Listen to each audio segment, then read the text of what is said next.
Bonjour à tous, je m'appelle Lionel, coach préparation physique pour kitesurfer et aujourd'hui je démarre une nouvelle série de vidéos sur les news à propos du kitesurf.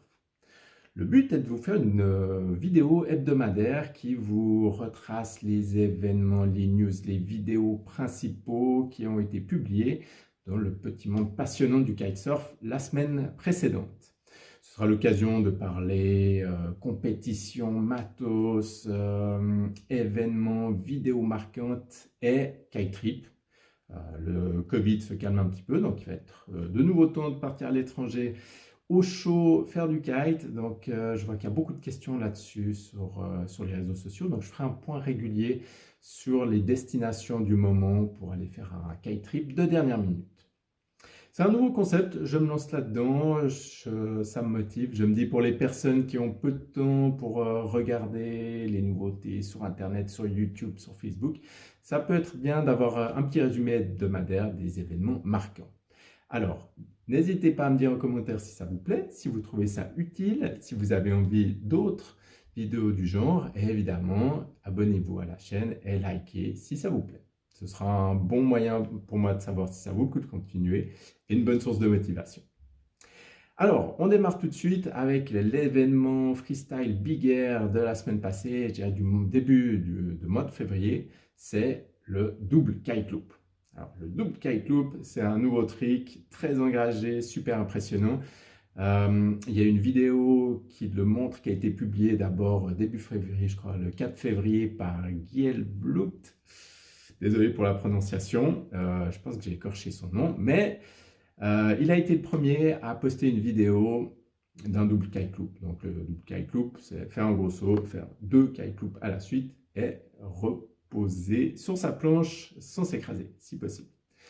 Et la semaine passée, Mark Jacobs, le nouveau King of the Air, pour ceux qui ont raté ça, a posté également une vidéo. Il fait des double kite loops, des S-loops.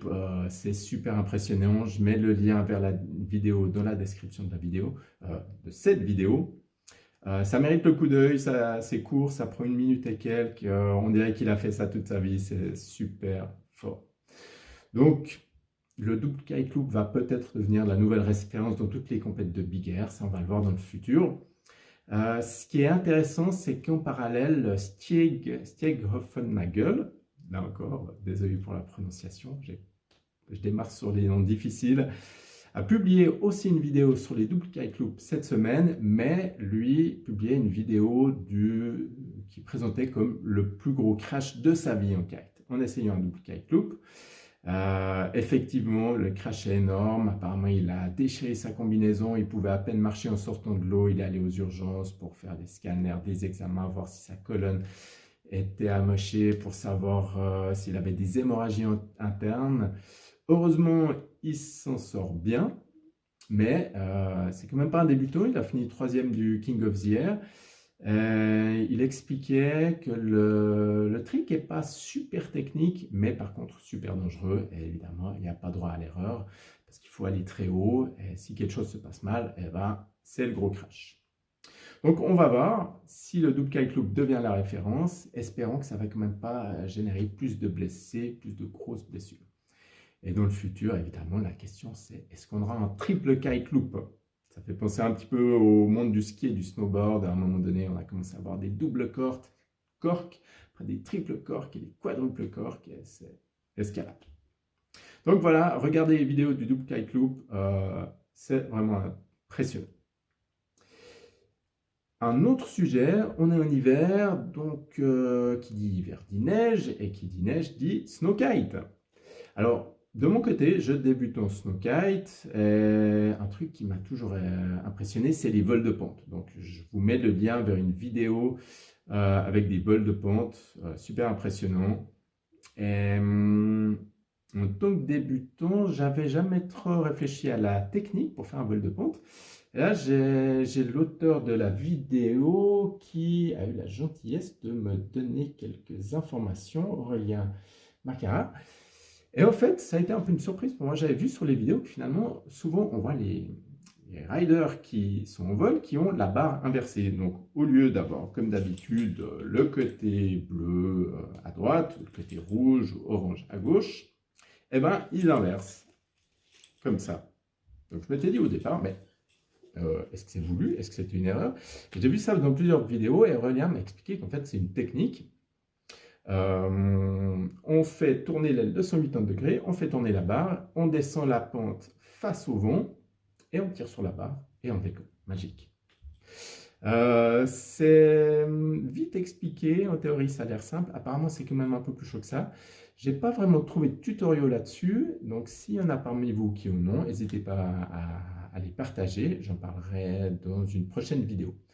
De mon côté, je vais essayer ça gentiment, mais c'est une technique intéressante. Moi je partais du principe qu'on fait un saut en snowkite comme en kite, donc on cronte, si on peut dire, on envoie l'aile, on tire sur la barre. Effectivement, ça décolle, mais pas énormément. Ça, c'est une autre technique intéressante, mais qui comporte aussi différents risques, évidemment. Alors, faisons maintenant un petit point sur les compétitions. Il n'y a pas énormément de choses à se mettre sous la dent, forcément. Cette semaine, il y a les dates des prochaines étapes du NG Kite Tour pour 2022 qui ont été publiées.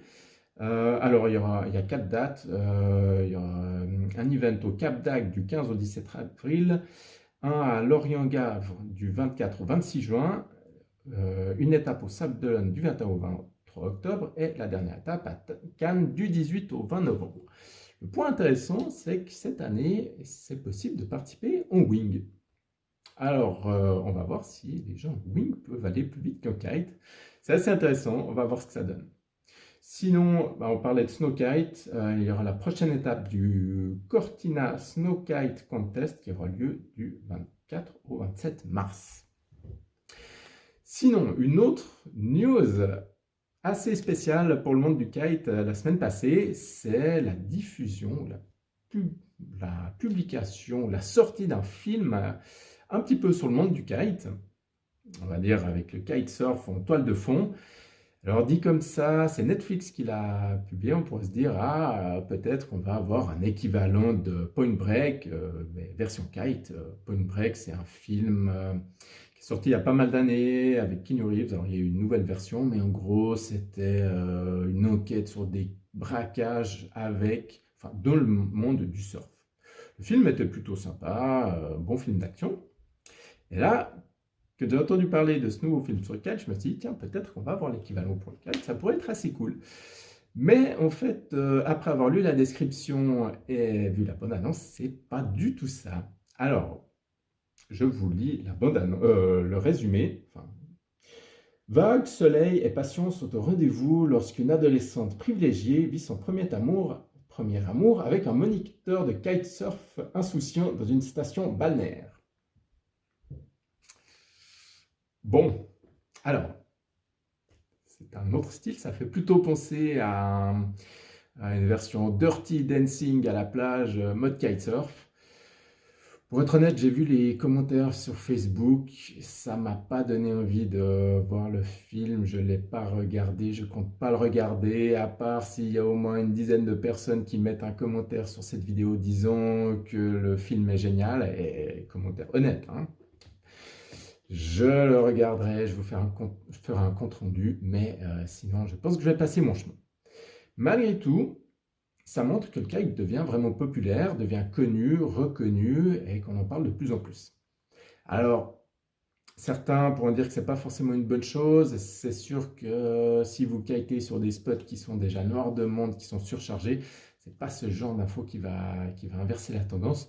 Personnellement, je pense que c'est bien qu'il y ait de plus en plus d'attention sur le kite. Ça va être positif pour l'industrie du kite, pour l'innovation, pour qu'il y ait plus de compétition, plus de moyens. Et je pense qu'à long terme, ça va vraiment être positif. Et encore, si on fait un petit peu le parallèle sur le snowboard ou le ski freestyle, personnellement, je trouve très cool de pouvoir voir en ce moment des compétitions de slopestyle, big air, au JO. Qui sait, peut-être qu'un jour, ce sera la même chose pour le kite, même si ça paraît difficile à mettre en place. Donc voilà, le film, je crois que j'ai oublié de vous donner le titre, c'est La force du vent, en anglais Into the Wind. Donc n'hésitez pas à regarder et à me dire ce que vous en avez pensé. Voilà, c'est tout pour aujourd'hui. La vidéo est déjà assez longue. La semaine prochaine, je vous parlerai d'autres vidéos marquantes. On prendra un petit moment justement pour faire le point sur les destinations kite qui valent la peine pendant ces 2 prochains mois. En attendant, si ce n'est pas déjà fait, si la vidéo vous a plu, n'hésitez pas à la liker, à vous abonner à la chaîne pour voir les prochaines. Envoyez-moi des commentaires sur ce que vous en pensez. Et j'espère vraiment que ça vous a été utile. Merci d'avoir regardé jusqu'au bout. À bientôt. Ciao.